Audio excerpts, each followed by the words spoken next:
వాళ్ళతో కలిసి పనిచేసే కొలీగ్సో లేకపోతే తెలిసిన వాళ్ళే దాడి చేయటం, దాడికి సంబంధించిన సమాచారాన్ని పోలీసులకు ఇవ్వటం, పోలీసులు వాళ్ళని తీసుకొచ్చి స్టేషన్లో రక్షించే నెపంతో స్టేషన్లో నుంచోబెట్టడం, ఆ తర్వాత అల్లరి ముక్కలకు ఇన్ఫార్మ్ చేయటం చాలా సిస్టమేటిక్గా జరుగుతుంది. బంగ్లాదేశ్ నేషనలిస్ట్ పార్టీ మొదటిసారి అధికారంలో ఉన్నప్పుడు, తర్వాత అధికారంలో ఉన్నప్పుడు జరిగిన దాడులని మరింత ఆధునికీకరించి మరీ చేస్తున్నారు.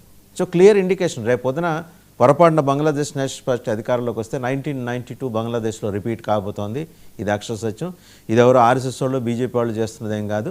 బంగ్లాదేశ్ హైకోర్టు ఆదేశిస్తే జ్యుడిషియల్ కమిషన్ చేసిన సమగ్ర దర్యాప్తులో వెల్లువెత్తిన నిజాలు అవన్నీ కూడా దాంట్లో ఆ రోజు 7 సంవత్సరాల నుంచి 80 సంవత్సరాల మహిళల వరకు వారి మీద జరిగిన అత్యాచారాలు పని కట్టుకొని బీఎన్పీ కార్యకర్తలు జమాతే ఇస్లామీ కలిసి చేసినవి. ఇప్పుడు ఆయన సెక్యులర్ ముసిగేసుకొని తారిక్ రెహమాన్ బేగం ఖలీదా జియా కుమారుడు ఇప్పుడు ఆ సానుభూతి పడితే ఎలాగో వచ్చే ప్రయత్నం చేస్తున్నాడు జమాతే ఇస్లామీతో కలిసి. మరోసారి రాక్షస పాలనకు బంగ్లాదేశ్ సిద్ధం కాబోతోంది అనే నేపథ్యంలో అక్కడ పెరిగిపోతున్న హిందువుల మీద పెరిగిపోతున్న దాడులు, దీని మీద ప్రపంచ సమాజం ఏమాత్రం స్పందించకపోవటం, వీటన్నిటి మీద సమగ్రంగా డిబేట్లో చర్చించడానికి మనతో ఉన్నారు అబ్దుల్ గఫూర్ గారు, సిపిఎం సీనియర్ నాయకులు, మాజీ ఎమ్మెల్యే. నమస్కారం గఫూర్ గారు. అలాగే మామిడి గిరిధర్ గారు, geo political affairs expert, and colonel Parameshwar గారు కూడా జాయిన్ అయ్యారు, కార్గిల్ హీరో. యాజ్ వెల్ మానింగ్ కోటేశ్వర గారు కూడా మరి కాసేపట్లో జాయిన్ అవుతారు. టు స్టార్ట్ విత్ గఫూర్ గారు, నమస్కారం అండి. గఫూర్ గారు వినిపిస్తుందా? బాగానే ఉందండి. ఓకే అండి, వినిపిస్తాను కదా. సో చూసాం కదా, బంగ్లాదేశ్ హైకోర్టు ఆదేశాల మేరకు జ్యుడిషియల్ కమిషన్ ఇచ్చిన రిపోర్ట్. ఇదెవరో ఆర్ఎస్ఎస్ హిందూ మతోన్మాద శక్తులు జనరల్గా ఆరోపిస్తుంటారు కదా ఈ దేశంలో ఉన్న ప్రతిపక్షాలు, లైక్ సిపిఎం, సిపిఐ, కాంగ్రెస్, ఇంకా సెక్యులర్ అని ఇలా కోర్ట్స్ వేసుకొని ముసుగేసుకున్న పార్టీలన్నీ ఆరోపిస్తుంది. బంగ్లాదేశ్ జ్యుడిషియల్ కమిషన్లో వీళ్ళెవరు లేరండి. అదృష్టవశాత్తు బంగ్లాదేశ్ వాళ్ళే ఉన్నారు. వాళ్ళు ఇచ్చిన రిపోర్ట్ అది. ఏమంటారు? వాసుదేవన్ గారు, మీకు మిగతా పెద్దలకు నమస్కారం. నేను చెప్పదలుచుకున్నది ఒకటేనండి. బంగ్లాదేశ్లో జరిగిన, ఇంకో చోటు జరిగిన మైనార్టీల మీద దాడులు ఎవరు చేసినా చాలా దుర్మార్గం. ఎందుకంటే మతం పేరుతో ఇతర మతాలని అణచివేసేటువంటి ప్రయత్నము చాలా దుర్మార్గమైందండి. ఇది మతం అనేది వ్యక్తిగతంగా ఎవరి ఆరాధన, ఎవరి భక్తి, ఎవరి విశ్వాసం వాళ్ళకు ఉండొచ్చు, తప్పులేదు. ఇప్పుడు బంగ్లాదేశ్లో ఒక ఆర్గనైజ్డ్ ప్లాన్ జరుగుతుందండి, ఆర్గనైజ్డ్గా జరుగుతున్నాయి. ఇప్పుడు ఇంతకుముందు కూడా అక్కడ హసీనా, అవామీ లీగ్ వీళ్ళని కౌంటర్ చేయడం కోసం బిఎన్ఎస్ స్టార్ట్ చేసిన తర్వాత ఇక అక్కడ ఉన్నటువంటి జమాతే ఇస్లాంను తోడు చేసుకొని వీళ్ళు చాలా అరాచకాలు చేసినారు. అందులో ఏం సందేహం లేదు. వాళ్ళ మీద ఎటువంటి సానుభూతి చూపాల్సిన పని లేదు. చాలా దుర్మార్గం చేసినటువంటి పార్టీ అది. ఇప్పుడు దురదృష్టం ఏంటంటే మరలా అటువంటి శక్తులకు అవకాశం వచ్చేటువంటి పరిస్థితులు కనపడుతున్నాయి. ఎందుకంటే అరే అసమర్థుడు ఆ యూనుస్ అనేటువంటి వాడు ఎందుకు అధికారం చెలాయించాలండి చేతగానప్పుడు? ఒక దేశంలో తన పౌరుని తను రక్షించుకోలేకపోతే ఏం ప్రభుత్వం అనాలి దాన్ని? కాబట్టి యూనుస్ వెనకాల ఉండేదంతా ఈ జమాతే ఇస్లాం శక్తులు, మతోన్మాద శక్తులు ఉన్నాయి. ఈ మనం కనుక గమనిస్తే వాసుదేవన్ గారు, ఈ ఒక రకంగా ఏమంటే అవామీ లీగ్ని దెబ్బతీయడం కోసం మతాన్ని వాడుకున్నారు. మతం అనేటువంటిది ఆ దేశంలో ఉన్మాదం స్థాయికి పోయింది. కాబట్టే ఈరోజు హిందువుల మీద కావచ్చు, ఎవరి మీదనే కానీ మైనార్టీల మీద దాడులు తీవ్రంగా ఖండించదగినటువంటివి, అత్యంత గర్హనీయం. మరి వాళ్ళ హైకోర్టు చెప్పినా లేదు, మనకు కనపడుతుంది. కాబట్టి మరి హైకోర్టు ఆ కమిషన్ రిపోర్ట్ మీద యాక్షన్ తీసుకోవాలి. ధైర్యంలే. ప్రభుత్వం పూర్తిగా మతోన్మాదులకు లొంగిపోయినప్పుడు హైకోర్టు ఏం చేయగలుగుతుంది? ఆ రకమైనటువంటి ఒక నిస్సహాయ స్థితిలో అక్కడ న్యాయ వ్యవస్థ ఉంది. అక్కడ దాడులు, ఒక దాడి జరిగింది, మళ్ళా ఇంకో దాడి, ఇంకో యువకుడిని చంపుతారు. ఏం హక్కు ఉందండి? ఏం పాపం చేశారు వాళ్ళు? వాళ్ళేం వేరే దేశస్తులు కాదు, బంగ్లాదేశీయులు. ఈ జమాతే ఇస్లాము లేదా సోకాల్ మతోన్మాదులకు ఎంత హక్కు ఉందో బంగ్లాదేశ్లో నివసించడానికి, వీళ్ళకు కూడా అంతే హక్కు ఉంది. ఆ దేశంలో జన్మించారు వాళ్ళు. కాబట్టి ఈ మతం పేరుతో జరిగేటువంటి దుర్మార్గము అత్యంత గర్హనీయం. భారత ప్రభుత్వం, ఎందుకంటే తప్పదు, మన పక్కన ఉన్నటువంటి దేశంలో మైనార్టీల మీద దుర్మార్గం జరుగుతున్నప్పుడు, హిందువుల మీద దుర్మార్గం జరుగుతున్నప్పుడు అంతర్జాతీయ వేదికల్ని వాడుకోవాలండి. ఎందుకంటే ఒకటి వాస్తవం చాలా క్లియర్, ఈ బంగ్లాదేశ్ ఈ రోజు ఉండేటువంటి తొత్తు ప్రభుత్వం వెనకాల అమెరికా ఉంది. అమెరికా యొక్క ఈ నాటకంలో భాగంగానే చాలా మార్పులు జరుగుతున్నాయి. కాబట్టి అంతర్జాతీయ వేదికలో వాళ్ళని ఎంత కార్నర్ చేస్తామో, ఎంత ఒత్తిడి తీసుకొని రాగలుగుతామో ఆ ఒత్తిడి అంతా మనం తీసుకొని రావాల్సిన అవసరం ఉంది. అక్కడ ఉండేటువంటి మైనారిటీ సోదరుల్ని మనం కాపాడాలా, మనం అండగా ఉండాలి. ఆ రకంగా మరి రేపు ఎన్నికలు జరుగుతాయి. ఖలీదా జియా చనిపోయింది, ఆ సానుభూతి ఏదో పట్టుకొని వస్తారు. అంతేకాదు, మతోన్మాదుల యొక్క ఆధిపత్యం ఉన్నప్పుడు మతోన్మాదులు ఖలీదా జియాకు అనుకూలంగా ఉన్నారు, వాళ్ళతో అలయన్స్ ఉంది వాళ్ళకు. కాబట్టి రేపు ఫిబ్రవరిలోనే ఎప్పుడో ఎలక్షన్ జరిగితే మరి ఎవరు ఎన్నికైతారు చెప్పలేము. ఆ పొరపాటున కనుక ఈ మతోన్మాద ప్రభుత్వం ఎన్నికైతే ఇంకా కల్లోలము మనం చూడాల్సి ఉంటుంది. మనం బాధతోనైనా ఏం చేయాలో దిక్కుదోచినటువంటి పరిస్థితిలో పడతాము మనం. కాబట్టి అందరి యొక్క బాధ్యత ఏంటంటే అక్కడ శాంతి భద్రత, గవర్నమెంట్ ఎవరిది ఉంటుంది వేరే సంగతి, బట్ శాంతి భద్రతను కాపాడడం ప్రభుత్వం యొక్క నైతిక బాధ్యత. ఆ ప్రభుత్వం ఆ రకంగా కాపాడలేకపోతే ఆ ప్రభుత్వాన్ని కొనసాగే హక్కు ఉండదంటాను నేను. కాబట్టి బంగ్లాదేశ్ మీద అంతర్జాతీయ సమాజం ఒత్తిడి తీసుకొని రావాల్సిన అవసరం ఉందండి. రైట్. నెక్స్ట్ మామిడి గిరిధర్ గారు చూస్తే కనుక జ్యుడిషియల్ కమిషన్ ఆర్డర్ చేసింది బంగ్లాదేశ్ హైకోర్టు. ఇది బేగం ఖలీదా జియా తొలి టర్మ్లో ఆవిడ హయాంలో 18,000 మంది హిందూ మహిళలు either they're raped or gang rape. చాలా స్పష్టంగా జ్యుడిషియల్ కమిషన్ ఇచ్చింది. ఆ జ్యుడిషియల్ కమిషన్లో ఎవరు అక్కడ హిందువులు లేరు, ఆర్ఎస్ఎస్ వాళ్ళు లేరు, బీజేపీ వాళ్ళు లేరు. దాని మీద మరి ఇన్నాళ్ళ తర్వాత కూడా, అంటే షేక్ హసీనా వచ్చిన తర్వాత at least she could able to control Jamaat e Islami. ఆవిడ చేసింది అదొక్కటి. వీళ్ళ మీద చర్యలు తీసుకోలేదు కానీ జమాతే ఇస్లామీని కట్టడి చేసి వాళ్ళు జైల్లో ఊసలు దాటి బయటకు రాకుండా చేయగలిగింది ఆవిడ. బట్ అగైన్ రేపు కనిపిస్తున్న ఒక భయానక దృశ్యం ఏంటంటే ఆమె బేగం ఖలీదా జియా మరణం తర్వాత సహజంగా సానుభూతి ఉంటుంది. దాన్ని ఆమె కుమారుడు క్యాష్ చేసుకుంటాడు, అడ్వాంటేజ్ తీసుకుంటాడు తారిక్ రెహమాన్.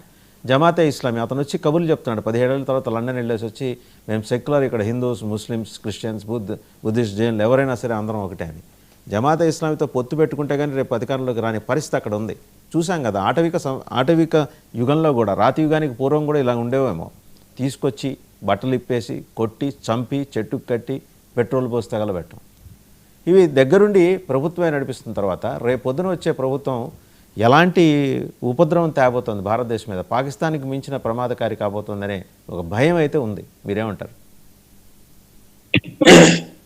వాసుదేవన్జీ, మీకు కో-ప్యానలిస్ట్ కి మీ ప్రేక్షకులందరికీ నా నమస్కారాలండి. బంగ్లాదేశ్ అనేది తప్పకుండా ఒక భయంకరమైనటువంటి పరిస్థితిలో జారిపోతున్న విషయం మనకు అందరికి కనిపిస్తూనే ఉంది. ఇది అఫ్ కోర్స్ హిందువుల పట్ల జరుగుతున్నటువంటి అత్యాచారాలు ఈరోజు కొత్త ఏం కాదు, తరతరాలుగా జరుగుతుంది అక్కడ. ఇన్ఫాక్ట్ అప్పుడు బ్రిటిష్ వాళ్ళు ఉన్నప్పుడు కూడా ఇక్కడ చాలా జరిగేవి. అందుకనే గాంధీ గారు అక్కడికి వెళ్ళి నోవాఖలీలో ఆయన సత్యాగ్రహం చేయడం ఇవన్నీ మనకు తెలుసు. అప్పుడే సురక్షితంగా లేరు. పార్టిషన్ ముందర రమారమి 30%-35% ఉన్నటువంటి ప్రాంతం అంతా కూడా ఈరోజు 9% పడిపోయిందంటే అర్థం చేసుకోవచ్చు వాళ్ళ హిందువులందరూ ఏమయ్యారో అర్థం చేసుకోవచ్చు. వాళ్ళ ఆస్తులు, వాళ్ళ భూములు, వాళ్ళ ఆలయాలు, వాళ్ళకి సంబంధించిన బిజినెస్లు అన్ని ఏమైనా మనం అర్థం చేసుకోవచ్చు. విపరీతంగా వాటి మీద దాడులు అన్నవి ఎంతో కాలంగా జరుగుతున్నాయి. ఈరోజు కొత్త విషయం ఏం కాదు. పార్టీలకు అతీతంగా జరుగుతున్నాయి. ఏ పార్టీ వచ్చినా జరుగుతున్నాయి.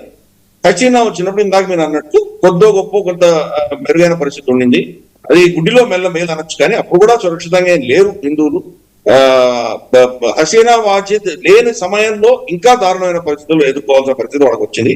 మీరు కోట్ చేస్తున్నటువంటి హైకోర్టు కమిషన్ రిపోర్ట్ లో చాలా స్పష్టంగా ఆ రోజు షేక్ హసీనా మనకు ఖలీదా జియా ప్రధానిగా ఉన్నప్పుడు రాత్రి పూట వాళ్ళు వెళ్ళి ఎలాగా వందలాది మంది హిందూ స్త్రీలని వాళ్ళు మానభంగాలు చేశారు, మాస్ గ్యాంగ్ రేప్ చేశారు, వాళ్ళ ముక్కు పడకలను ఎలా వాళ్ళు లాక్కుని పెట్టారు. అందుకనే దాన్ని the night when they last the ring అని చెప్పేసి ఆ పేరుతోటి వాళ్ళు దాన్ని ఆ రోజున గుర్తు చేసుకుంటారు. వాళ్ళు అటువంటి, అంటే వాళ్లకు రేప్ చేయడమే కాదు, వాళ్ళ శరీరాన్ని అందవిహీనంగా చేయడం, దాన్ని అదే పనిగా వాటిని లాగేయడం తోటి వాళ్ళ ముక్కులు కట్ అయిపోవడం, ఇటువంటివన్నీ చేసి కిరాతకంగా చేసినటువంటి చరిత్ర. ఆ రిపోర్ట్ వచ్చినా గానీ ఆ ప్రభుత్వం ఏమి జరగలేదు, ఇది ఎగ్జాజరేషన్ అని చెప్పి కొట్టిపడేసింది అది ఓట్ బ్యాంక్ పాలిటిక్స్ తోటి. కాబట్టి ఇవి రాబోతున్నటువంటి తారిక్ రెహమాన్ ప్రభుత్వం కూడా పెద్దగా ఏం డిఫరెంట్ గా ఉంటుందని నేను అనుకోను. జమాత్ మీరు అన్నట్టు జమాతే ఇస్లామీ సపోర్ట్ తోటి ప్రభుత్వాన్ని ఏర్పాటు చేసినా మనం ఆశ్చర్యపడక్కర్లేదు. ప్రస్తుతానికి అయితే తెగదప్పులు చేసుకున్నారు, వాళ్ళతోటి సపరేట్ గా ఉంటున్నారు వాళ్ళు.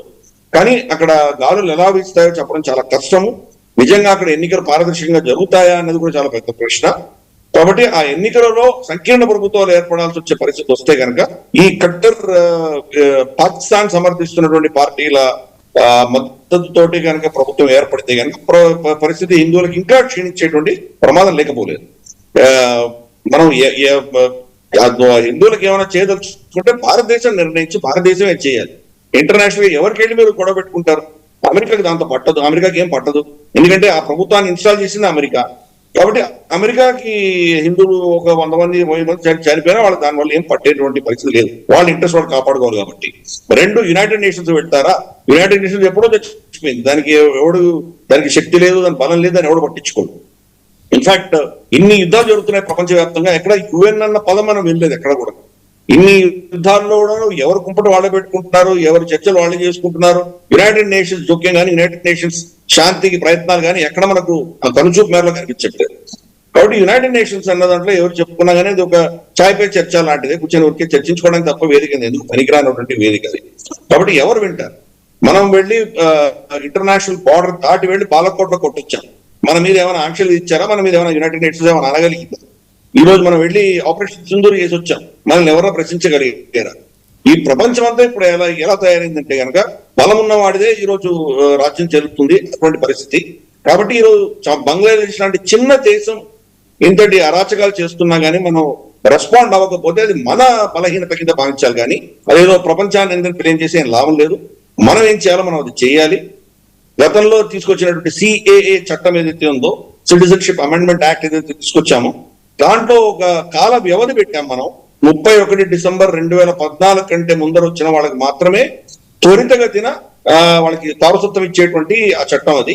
బహుశా ఆ డేట్ తీసేయాలి. ఇప్పుడు జరుగుతున్నటువంటి అరాచకాల నుంచి వాళ్ళు తప్పించుకొని రావాలంటే ఆ సిఏ చట్టం వాళ్ళకి వర్తించదు. కాబట్టి ఒక ఆప్షన్ కనీసం ఇదైనా ఇవ్వాలి భారతదేశం. వాళ్ళు అక్కడ ఉన్నటువంటి పర్సిక్యూటెడ్ మైనారిటీస్ మన దేశంలో వచ్చి తలదాచుకోదలుచుకుంటే వాళ్ళకు ఫస్ట్ వీసా ఈజీగా ఇవ్వాలి, వాళ్ళని శరణార్థులుగా రికగ్నైజ్ చేయాలి.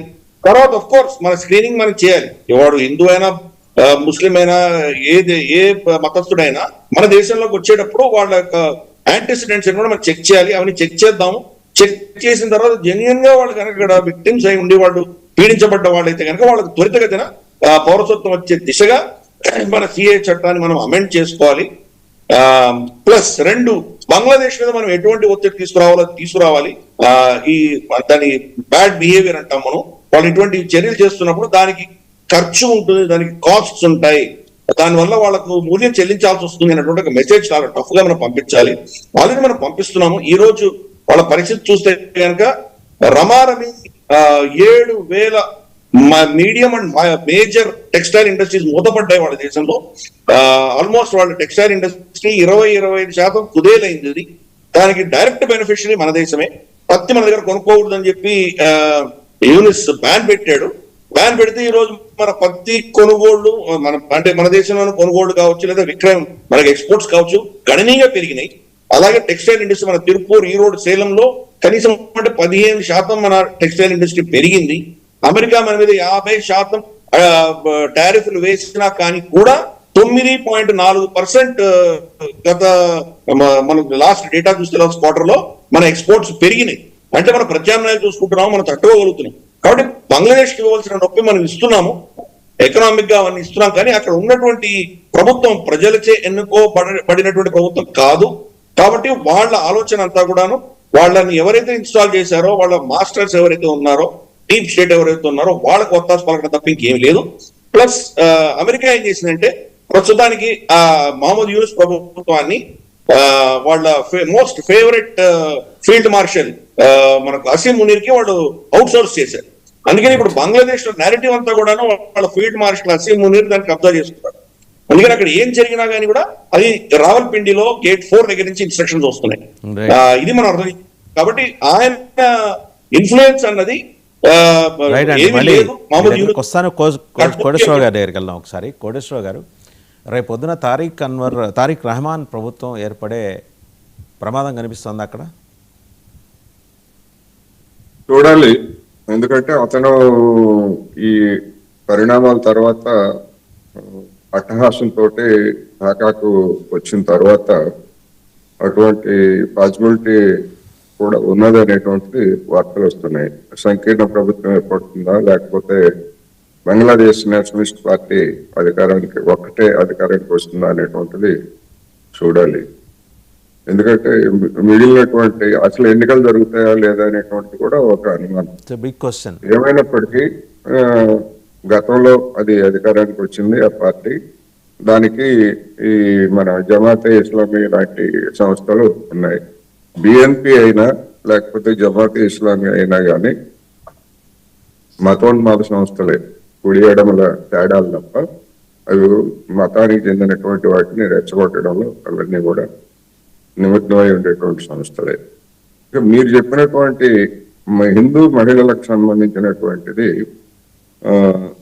హిందూ మహిళలు అంటే మైనార్టీలు. అక్కడ మైనార్టీలైనా ఎవరైనా కానీ ఒక మహిళ మీద ఒక మహిళ అత్యాచారానికి గురైనా దాన్ని తీవ్రంగా ఖండించాల్సిందే. అయితే మన దేశంలో ఎట్లాగైతే అనేక వైరల్ ఫేక్ వీడియోలు అవి ఎట్లా చలామణి అవుతున్నాయో, బంగ్లాదేశ్ లో కూడా 20,000 మంది మహిళల మీద జరిగినట్టు చెప్తున్నటువంటి దాని మీద ఫేక్ వీడియోలు అనేటువంటిది కూడా ఒక ఫ్యాక్ట్ చెక్కర్లో అనేక మంది చెప్తున్నారు. మీరు అన్నట్టు బంగ్లాదేశ్ హైకోర్టు దాని మీద విచారణ జరిపి ఆ కమిషను దాంతో ఆ రిలేటెడ్ లో 200 మంది మీద రేప్ జరిగినట్టు మాత్రమే చెప్పింది తప్ప 20,000 కాదు. 200 అంటే తక్కువని కాదు నా ఉద్దేశం. ఇక్కడ నేను ఫ్యాక్ట్ గురించి సమాచారం సోషల్ మీడియాలో లేదా ఇంటర్నెట్ లో ఉన్నటువంటి సమాచారం గురించి చెప్తున్నాను. మరి అటువంటి ముప్పు మళ్ళా వస్తుందా అంటే, మతశక్తులు రెచ్చిపోయేటువంటి రోజుల్లో అటు భారతదేశంలోను ఇటు బంగ్లాదేశ్ లోను పాకిస్తాన్లోను ఎక్కడైనా కావచ్చు అటువంటి ముప్పు ఎప్పుడు ఉంటుంది. అందువలన ఏం చేయాలి ఏమిటి అనేటువంటి దానికి వచ్చేసరికి నిజంగా ఆందోళనకరమైనటువంటి పరిస్థితి, అందులో ఎలాంటి సందేహం లేదు.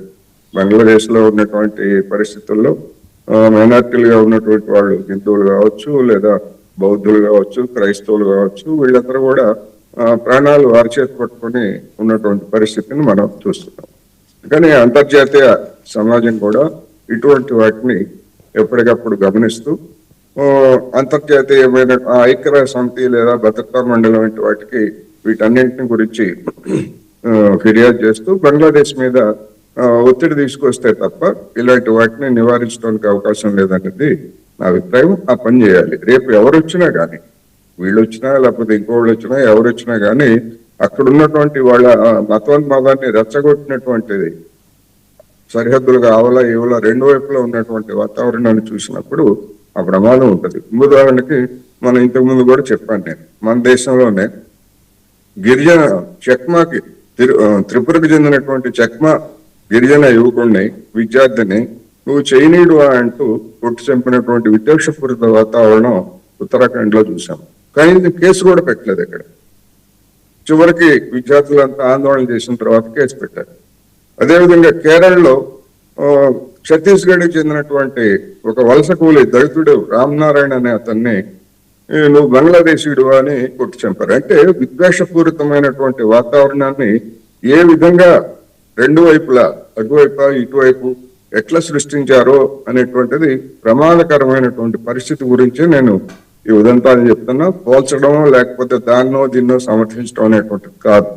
అందువల్ల బంగ్లాదేశ్ లో నిజంగానే ఆందోళనకరమైనటువంటి పరిస్థితి ఉన్నది. దాన్ని మన ప్రభుత్వం దౌత్యపరమైనటువంటి పద్ధతుల్లో ఒత్తిడి తీసుకురావడం ద్వారా ఇప్పటికే అలాంటి ప్రయత్నాలు చేసింది. అది ఇంకా మరింత పెద్ద ఎత్తున తీసుకురావడం ద్వారా ఇప్పుడున్నటువంటి పరిస్థితిని భవిష్యత్తులో ఏం జరుగుతుంది. కోటేశ్వర గారు, ఒక ప్రశ్న. ఇప్పుడు తాలిబాన్ లాంటి కరుడుగట్టిన టెర్రరిస్ట్ గ్రూప్ ప్రభుత్వం ఏర్పాటు చేసిన తర్వాత వాళ్లే దిగొచ్చి దౌత్యపరంగా మనతో సంబంధాలు పెట్టుకోవడం, వాణిజ్య సంబంధాలు పెట్టుకోవడం చూసాం. దానికన్నా కరుడుగట్టిన సంస్థ అయితే జమాతే ఇస్లాం అని నేను అనుకోవట్లేదు. I may be wrong also, మీరు కరెక్ట్ చేయొచ్చు ఒకవేళ నేను తప్పైతే. అందుకనే నేను అనేది ఇప్పుడు అధికారానికి వచ్చిన తర్వాత, ఇప్పుడు తాలిబాన్లు కూడా అధికారానికి రాకముందు తాలిబాన్లు, అధికారానికి వచ్చిన తర్వాత తాలిబాన్లు అనేది మనం రెండు రకాలుగా చూసుకుంటే అనివార్యమైనగా వాళ్ళు మార్చుకోవాల్సిన పరిస్థితి ఉంటది. అదేవిధంగా జమాతే ఇస్లామీ కావచ్చు, లేకపోతే బిఎన్పి, రెండు పార్టీలు కలిసి అధికారానికి వచ్చిన తర్వాత వాళ్ళకి ఒక రెస్పాన్సిబిలిటీ ఉంటది. ఇప్పుడు ఎందుకంటే అంతర్జాతీయ సమాజంలో వేరుపడిపోయేట్లయితే అసలే పేదరికంలో దరిద్రంతో ఉన్నటువంటి బంగ్లాదేశ్ ఇతరతర పేదరికంలో ఉన్నటువంటిది మరి ఇరుగు పొరుగు దేశాల నుంచి లేదా అంతర్జాతీయ సమాజం నుంచి వేరుపడిపోయేట్లయితే అది మరింత ఇబ్బందులు పాలవుతుంది. అందుకని చూద్దాం, మనం ముందుగానే అట్లా జరుగుతుందనో జరగదానో అయితే ఒక ప్రమాదం మాత్రం ఉన్నది. బంగ్లాదేశ్ లో మత శక్తులు రెచ్చిపోతున్నటువంటి పరిస్థితి ఉన్నది. అది ఎవరికి మంచిది కాదు. బంగ్లాదేశ్ లో ఉన్నటువంటి మైనార్టీలకి, అసలు మైనార్టీలనే కాదు, రాజకీయాల్లో భాగంగా రెండు పత్రికల మీద, వాళ్ళు ముస్లింలు నడిపే పత్రికలే కదా, రెండు పత్రికా కార్యాలయాల మీద కూడా దాడి చేశారు వాళ్ళు. అదేవిధంగా అక్కడ ఉన్నటువంటి కొన్ని సాంస్కృతిక సంస్థలుగా ఉన్నటువంటి వాళ్ళ మీద కూడా అక్కడ దాడి చేశారు. అందుకని మతోన్మాద ముప్పు అనేటువంటిది అక్కడ పెరుగుతా ఉంది. ఈ పరిస్థితిని మనం గమనించాలి, అందుకని అనుగుణంగా మనం వ్యవహరించాలనేది నా అభిప్రాయం. రైట్. కల్నల్ పరమేశ్వర్ గారు, తాజాగా వచ్చిన రిపోర్ట్ అన్కన్ఫర్మ్డ్, ఇంకా నిర్ధారణ జరగాలి. చిట్టగాంగ్ అడవుల్లో ఈ ట్రూప్స్, అమెరికన్ ట్రూప్స్ ల్యాండ్ అయినాయి.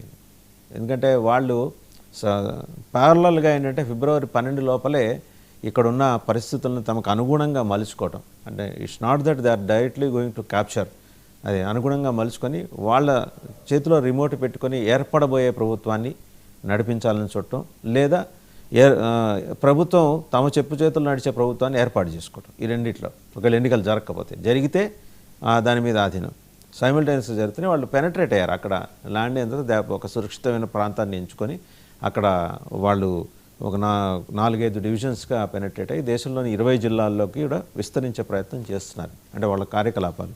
అన్కన్ఫర్మ్డ్ రిపోర్ట్స్ ఇవి ఎవరు నిర్ధారించరు, అంతర్జాతీయ సమాజం అసలే నిర్ధారించదు. డీప్ స్టేట్ ఈ మొత్తం వెనకాల నుండి నడిపిస్తుంది. వాళ్ళు ఏంటంటే వాళ్ళు కాంటెంప్లేట్ చేస్తుంది బిఎన్పీని వెనకాల నుంచి సపోర్ట్ చేయడం. ఆ నేపథ్యంలో ఇప్పుడు మన మధ్య బేగం ఖలీదా జియా గారు వృద్ధి చెందిన తర్వాత మన దేశం నుంచి విదేశాంగ మంత్రి డాక్టర్ జయశంకర్ వెళ్ళారు. బహుశా అక్కడ మరి వారి కుమారుడితోటి సానుభూతి వాక్యాలు మాట్లాడాలి కాబట్టి మాట్లాడి ఉంటారు. అక్కడ డిప్లొమాటిక్ చర్చలు అవి వచ్చి ఉండవు. కానీ he met few other officials and senior officials అని తెలిసింది. అంటే ఆయన వచ్చి కలిశారు, ఈ నెల కలవటం కాదు, ఆయన వచ్చి వాళ్ళు కలిశారు బంగ్లాదేశ్ నుంచి. ఎలాంటి ప్రమాదాన్ని ఊహించింది కాబట్టే భారతదేశం అప్రమత్తం అయిందనేది అనుకోవచ్చు. బట్ ఒక అనివార్యమైన ప్రమాదం అయితే మనకు కనిపిస్తుంది. బిఎన్పి కనుక in association with Jamaat e Islami ఇక్కడ గవర్నమెంట్ ఫామ్ చేస్తే పాకిస్తాన్ని మించిన భూతం మన పక్కలో బలంలా తయారవుతుంది. అవునంటారా కాదంటారు? షార్ట్గా ఆన్సర్ చెప్పాలంటే ఎస్ అండి. ఎటువంటి రిస్క్ మనం రూల్ అవుట్ చేయలేము, నెంబర్ 1. బట్ మీరు స్ట్రాటజిక్ గా మీరు చూసారంటే స్ట్రాటజిక్ ఇంప్లికేషన్స్ మీరు ముందర నుంచి ఇవన్నీ చూసుకుంటూ వచ్చారంటే, ముందర ఈ అవామీ లీగ్ గవర్నమెంట్ పడ్డము, షేక్ హసీనా ఎగ్జైల్ అవ్వడము, ఆవిడని క్యాప్చర్ చేయడం ట్రై చేయడము, ఆవిడ ఇండియాలో వచ్చి షెల్టర్ తీసుకోవడము, దాని తర్వాత పపెట్ గవర్నమెంట్ అండర్ ఒక జోకర్ని తీసుకొచ్చి అక్కడ కూర్చోబెట్టడము, దాని తర్వాత కంటిన్యూడ్ ఆయనకి ఇవ్వడము, and then purge of minorities, ఒక డామినెన్స్ వీళ్ళది జమాతే ఇస్లామీ డామినెన్స్ ఒకటి ఎస్టాబ్లిష్ చేయడం, ఈ ప్రాప్డ్ అప్ ప్రొటెస్ట్ అంటాం, ఇవి మోటివేటెడ్ ప్రొటెస్ట్ అంటాం, ఫండెడ్ ప్రొటెస్ట్ అంటాం, వీటిలన్నిటిని. ఏమీ లేదు అక్కడ ఇష్యూ లేకుండానే మైనారిటీస్ మీద అట్రాసిటీస్ చేయడం అనేది they are all funded, clear గా తెలుస్తుంది. దాని తర్వాత ఒక కైండ్ ఆఫ్ ఇన్స్టెబిలిటీ తీసుకొచ్చి ఒక హీరోని బయట నుంచి తీసుకొచ్చి, ఎవరు తారిఖు జియా కానీ తారిఖు జియా అతని పేరుతో ఖలీదా జియా కొడుకు, ఆయన మీద 84 or 85 counts of corruption and mall practices allegations వేస్తే, జ్యుడిషియల్ కమిషన్ వాళ్ళ వేసి అలిగేషన్స్ వచ్చి కోర్టు ఆయన్ని గిల్టీ అని వస్తే, ఆయన ఒక సీక్రెట్ డీల్ సైన్ చేసి ఎగ్జైల్లోకి వెళ్ళిపోయాడు 2008లో. అలాంటి ఆయన్ని నేషనల్ హీరో చేసి వెనక్కి తీసుకొచ్చారు. సో ఆయన మళ్ళీ బిఎన్పికి ప్రెసిడెంట్ అవ్వడము, మళ్ళీ స్లోగా ఏంటంటే buildup to the elections create చేస్తున్నారు. అండ్ డీప్ స్టేట్ అవనండి, ఈ పాకిస్తాన్ అవనండి, చైనా అవనండి, ఎవరు ఇన్వాల్వ్ కాలేదని మనం రూల్ అవుట్ చేయలేము. ఎవరు ఇన్వాల్వ్ అయ్యి ఉన్నారు, ఎవరు ఇన్వాల్వ్ కాలేదని రెండింటిని మనము కన్ఫర్మ్ గా చెప్పలేము, ఎప్పటికీ కన్ఫర్మ్ కావు. కానీ it is clearly dirty money which is coming through. Western dirty money, CIA dirty money, deep state dirty money ఉంది, ఇంప్రింట్స్ ఉన్నా అని క్లియర్ తెలుస్తుంది. వాళ్ళు ఇంటర్నేషనల్ గా ఏ క్రైసిస్ అయినా కూడా this is the modus ఆపరెండి they follow.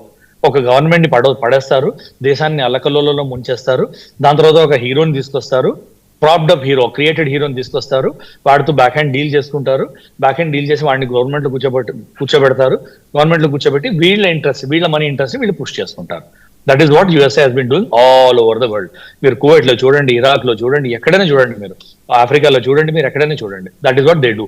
Even the collapse USSR లో చూడండి, మల్టిపుల్ కంట్రీస్ లో యుఎస్ ఇంట్రెస్ట్ ఎట్లా ఉందంటే ఇట్లనే ఉన్నాయి.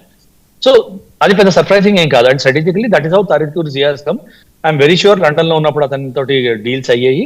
And is also pro Islamic and pro radical group అతను. సో అతను వస్తే ఏమవుతుంది అనేది పెద్ద అంచనాలకేం లేదు. ఎంత ర్యాపిడ్ గా ఉంటాడు, ఎంత యాంటీ ఇండియా ఉంటాడు అనేది మనం యాంటిసిపేట్ చేయాలి. సో అతన్ని మాలిఫై చేయడము, అతన్ని అడ్జస్ట్ సాల్వ్ చేయడము మన గవర్నమెంట్ ఎయిమ్ ఉంటుంది ఇప్పుడు. Because I think it is almost decided. అతనే వస్తాడు. ఎలక్షన్ ఫిబ్రవరిలో అవుతుందా లేకపోతే మార్చిలో అవుతుందా, ఎప్పుడు రెడీగా ఉన్నాడు అతను, ఎప్పుడు పబ్లిక్ ఒపీనియన్ రెడీగా ఉంది, ఎప్పుడు ఓట్లు అతనికి పడి అతను గెలుస్తాడు అనేది అది డిసైడ్ అయ్యే లోపల ఎలక్షన్ డేట్ డిసైడ్ అవుతుంది. అప్పటికి రెడీ ఉన్నాడంటే ఫిబ్రవరిలో ఎలక్షన్ చేసేస్తారు, లేదు అంటే పుష్ చేస్తారు, లేకపోతే ఎలక్షన్స్ మ్యానిపులేట్ చేస్తారు. That's what they did in Pakistan also. Imran Khan వచ్చినప్పుడు కూడా అబ్సల్యూట్ మెజారిటీతో రాలేదు మీరు చూస్తే. అది కూడా మల్టిపుల్ మ్యాల్ ప్రాక్టీసెస్ తర్వాత అతను అయ్యాడు. అతని వాల్యూ ఉన్నంత వరకు అతన్ని వాడుకున్నాడు. దాని తర్వాత టిష్యూ పేపర్లో తీసి పక్కన కరప్షన్ అలిగేషన్స్ వేసి జైల్లో పడేశారు. And that is what unstable states are. అంటే అన్స్టేబుల్ స్టేట్ ని ఇట్లానే మ్యానిపులేట్ చేసుకుంటారు ప్రపంచం అంతా. ఇంకా అట్లాంటి టైంలో మనము ఇంటర్నేషనల్ కమ్యూనిటీ అని లేకపోతే నాటో అని లేకపోతే యూఎన్ అని మాట్లాడి వేస్ట్. ఎందుకంటే these are all dead bodies. వీటి యాక్షన్ లేదు, వీటి వాల్యూ లేదు, వీటి పవర్ లేదు. యుఎన్ లో most powerful are those countries which have security council vote ఉన్న వాళ్ళు. ఆ దేశాలు ఏమనుకుంటే అది జరుగుతాయి అంతే. ఆ దేశాల్లో ఏదో ఒక దేశం డిసైడ్ చేస్తే US has been running UN అంటే దాని పెద్ద మనకు సీక్రెట్ ఏం లేదు. So US has been running UN. So UN గురించి ఆలోచించలేదు, మన ఇంప్లికేషన్స్ ఏంటి అని మనం చూసుకోవాలి. సో బంగ్లాదేశ్ అడవుల్లో సిఏఏ దిగినా లేకపోతే అమెరికన్ ఫోర్సెస్ దిగినా కూడా వాళ్ళ ఫండమెంటల్ ఆబ్జెక్టివ్ ఏంటంటే వాళ్ళకి ప్రో గవర్నమెంట్ ఉండాలి అనేది ఒకటి వాళ్ళ ఫండమెంటల్ ఆబ్జెక్టివ్. టర్మినల్ ఆబ్జెక్టివ్ ఏంటి? టర్మినల్ ఆబ్జెక్టివ్ ఇండియాని కౌంటర్ బ్యాలెన్స్ చేయడం, ఇండియా పవర్ ని కౌంటర్ బ్యాలెన్స్ చేయడం. సో ఒక సైడ్ నుంచి పాకిస్తాన్ తో ఎంగేజ్ అయ్యి, ఒక సైడ్ నుంచి చైనాతో ఎంగేజ్ అయ్యి, ఒక సైడ్ నుంచి బంగ్లాదేశ్ తో ఎంగేజ్ అయితే they will create a defence and an economic leakage point for India. So ఆ గ్రోత్ ని కొంచెం బ్లంట్ చేయడానికి చేసే మేజర్ ఎఫర్ట్ ఇదంతా. సో ఇండియాని డైవర్స్ ఫీల్డ్స్ లో మనం ఎంగేజ్ చేసి పెట్టామంటే ఏ పేస్ ఆఫ్ గ్రోత్ ఏదైతే అది బ్లంట్ అవుతుందో అది వాళ్ళకి బెనిఫిషియల్ గా ఉంటుంది. So that is the only thing. ఎందుకంటే ఇప్పుడు ఆబ్వియస్లీ యుఎస్ఏ చెప్పిన మాట మనం వినట్లేదు, యుఎస్ఏ ట్రేడ్ డీల్ మనం పుష్ చేయట్లేదు, మనం హోల్డ్ లో పెట్టాం వాళ్ళకి స్ట్రాటజిక్ గా. యుఎస్ఏతో ఉన్న ట్రేడ్ డీల్ మేము సైన్ చేయమని పెట్టాం క్లియర్ గా because of multiple conditions. USA వెళ్ళి ఆయన క్లెయిమ్ కూడా చేశాడు ట్రంప్ 2-3 సార్లు, ఆ ఇండియా చెప్పింది మాతోటి రష్యన్ ఆయిల్ కొనమని. ఇండియా డిడ్ స్టాప్ కదా, ఎక్కడ ఆగలేదు. మన ఇంట్రెస్ట్ మనం చూసుకుంటున్నామని క్లియర్ గా చెప్పాం. మా ఇంట్రెస్ట్ ఉన్నంత వరకు మేము కొంటాం రష్యా ఆయిల్, ప్రపంచంలో ఎవరికి చెప్పే హక్కు లేదు, యూరోప్ కూడా ఉంటుంది, యూఎస్ఏ కూడా ఉంటుంది, వాళ్ళు ఆపిన తర్వాత మేము ఆలోచిస్తామని చెప్పి క్లియర్ గా మెసేజ్ ఇచ్చాం మనం. సో అది దట్ ఈస్ వన్. థర్డ్లీ మీరు ఒక మంచి వ్యాలిడ్ పాయింట్ తీశారు, జయశంకర్ గారు వెళ్ళడం అక్కడికి. ఇట్ ఈస్ అట్లీస్ట్ నాకు ఇంటర్నేషననల్ పాలిటిక్స్ లో స్ట్రాటజిక్ అఫైర్స్ లో ఎమోషన్స్ కి స్పేస్ లేదండి. It is all about optics and strategic posturing. So Jaishankar వెళ్లే పర్పస్ ఆవిడ ఖాళీదా జియా పోవాలని తెలిసిందే. She was almost on the death bed for very long time. ఏ టైంకి పోతారనేది that time was only not known. So Jaishankar ఇప్పుడు ఈ అన్స్టేబుల్ పీరియడ్ లో వెళ్ళారు అంటే ఎందుకు వెళ్ళారు అంటే, and Khaleda Zia was not a sitting prime minister anybody. So అంత ఇంపార్టెన్స్ లేదు. బట్ ఎందుకు వెళ్ళారు అంటే స్ట్రాటజిక్ ఇంపార్టెన్స్ ఎందుకు ఉందంటే పోస్చరింగ్ కి వెళ్ళి ఒక మెసేజ్ ఇవ్వడానికి. ఇండియా ఇంటర్ఫియర్ కావట్లేదు అంటే ఇండియా స్ట్రాటజిక్ ఇంట్రెస్ట్ ఉంది కాబట్టి మనం ఇంటర్ఫియర్ కావట్లేదు. It is not a big deal for us to interview. కొన్ని స్ట్రాటజిక్ పాస్చరింగ్స్ మెసేజెస్ ఇచ్చేది ఉంటాయండి. And I'm very sure that messaging he's gone to Bangladesh. And మీరు అట్రాసిటీస్ ఆపకపోతే there will be price to pay అని. ఇప్పుడు మీరు చూసారు ఆల్రెడీ, వాళ్ళ రోడ్ రూట్ నుంచి వచ్చే టెక్స్టైల్స్ అన్నింటినీ ఆపాం మనం, సీ రూట్ నుంచి రమ్మన్నాం. దాంతో ఏమైంది, ఆ మ్యానుఫ్యాక్చరింగ్ గిరిధర్ గారు ఆ పాయింట్ తీశారు, very valid point. Cotton imports, cotton production, ఈ international brands Zara, H&M, Nike, Adidas ఏవైతే ప్రొడ్యూస్ అవుతాయి అవి స్లోలీ ఇండియాకి షిఫ్ట్ అవుతున్నాయి ఆ బ్రాండ్స్. ఎందుకంటే వాళ్ళ ట్యాక్సులు, వాళ్ళ ఓవర్ హెడ్స్ పెరిగిపోయినాయి, వాళ్ళ P&L హిట్ అవుతుంది. సో వాళ్ళ క్వార్టర్ P&Ls, వాళ్ళ ఇయర్ P&Ls హిట్ అవుతున్నసరికి వాళ్ళు ఇండియాకి షిఫ్ట్ అవుతున్నారు. స్లోలీ మీరు మనం కొనుక్కునే నైకీ టీ షర్ట్ వాటిలో మేడ్ ఇన్ ఇండియా స్టాంపులు చూడడం మొదలెడతారు మెల్లిగా. దాని తర్వాత ఆ వాటర్ ట్రీటీ యాన్యువల్ ఎక్స్పైర్ అయ్యే టైం వస్తుంది, అదో భయం కూర్చుంది వాళ్ళ దగ్గర. ఆ వాటర్ ట్రీటీ బంగ్లాదేశ్ తో అయిన వాటర్ ట్రీటీ వాళ్ళు పాకిస్తాన్ తో చేసినట్టే చేస్తే ఏమవుతుందని భయం కూర్చుంది. సో బంగ్లాదేశ్ తో ఉన్న ట్రేడ్ ని మెల్లిమెల్లిగా స్క్వీజ్ చేస్తుంది ఇండియా స్ట్రాటజిక్ గా. అండ్ ఈ మల్టిపుల్ మెసేజెస్ అంబాసిడర్ సంబంధించి తోటి వాటితో ఇచ్చే మెసేజెస్ కూడా నడుస్తున్నాయి. సో వర్క్ అయితే బ్యాక్ ఎండ్ లో నడుస్తుంది మనది. ఎంతవరకు సక్సెస్ అవుతుంది అనేది it all depends upon how proactive and అంటే ఒక అడుగు ముందు ఎట్లా ఉంటామనే దాని మీద చాలా డిసైడ్ అవుతుంది. So next 3 months are going to be very very interesting in the strategic affairs of India and Bangladesh. Because Khaleda Zia తోటి మనం ఎస్టాబ్లిష్ చేసిన ఈ షేక్ హసీనా తోటి, సారీ ఖాలిదా జియాతో కాదు, షేక్ హసీనాతో మనం ఎస్టాబ్లిష్ చేసిన strategic partnership, mutual interest partnership జీరోకి వచ్చేసింది ఇప్పుడు because of the change in government and the way the change in government is happened. And panelist point out చేసినట్టు ఖాలిదా జియా గవర్నమెంట్ లో reign of terror, night of the last నోసరింగ్స్ అనేది చాలా clear గా తెలిసింది. అది 200, 2000 అనేది కాదు. Inaction is the issue. Police కేసులు అవ్వలేదు, కమిషన్ రాలేదు, ఎటువంటి యాక్షన్ కాలేదు. సో అలాంటి రెయిన్ ఆఫ్ టెర్రర్ కి మళ్ళీ రిటర్న్ వెళ్తుంది బంగ్లాదేశ్. సో అది మనకి మోర్ ఇంపార్టెంట్. 200 మంది అయ్యారా, 2000 మంది అయ్యారా, లేకపోతే ఇండియాలో కూడా ఒకళ్ళిద్దరు అయ్యారా అనేది ఇష్యూ కాదు. ఇండియాలో అయ్యేది ఇండియా అంతర్గత భాగం, ఇండియా గవర్నమెంట్ పడట్లేదు. బట్ డిస్ట్రిబ్యూటెడ్ పాకెట్స్ అవుతుంది. I'm not justifying that is also cruel, that is also bad. But అది కాదు point of discussion. Point of discussion Bangladesh లో అయ్యేది మనకి స్ట్రాటజిక్ ఇంప్లికేషన్ ఏంటి అనేది. అవుట్ఫ్లో ఆఫ్ మనం ఇప్పుడు ఇంటర్ఫియర్ అన్నామంటే ఇంటర్నేషనల్ కమ్యూనిటీ కావాల్సింది ఏంటి, ఇండియా ఇంటర్ఫియర్ అవ్వాలి అని. అయితే ఒకసారి ఊబిలోకి దిగినట్టు కాలు పెట్టినట్టే కాలు మళ్ళీ వెనక్కి తీసుకోలేము. And that is why strategically India is waiting and watching. మనం వెయిట్ అండ్ వాచ్ గేమ్ చేస్తున్నాం. ఎందుకంటే స్ట్రాటజిక్ డిప్లొమాటిక్ ఛానల్ నుంచి యూజ్ చేసి ఒకవేళ అది భరించలేని లెవెల్ దాకా వచ్చిందంటే ఇంటర్ఫియర్ అయ్యేటట్టు లాస్ట్ ఆప్షన్ అయ్యేటట్టు ఉండాలి. కానీ అది ఫస్ట్ ఆప్షన్ చేసేసుకున్నామంటే ఇజ్రాయెల్ లాగా, రష్యా లాగా మనం యుద్ధం అనే ఊబిలోకి దిగినట్టు అయిపోతుంది.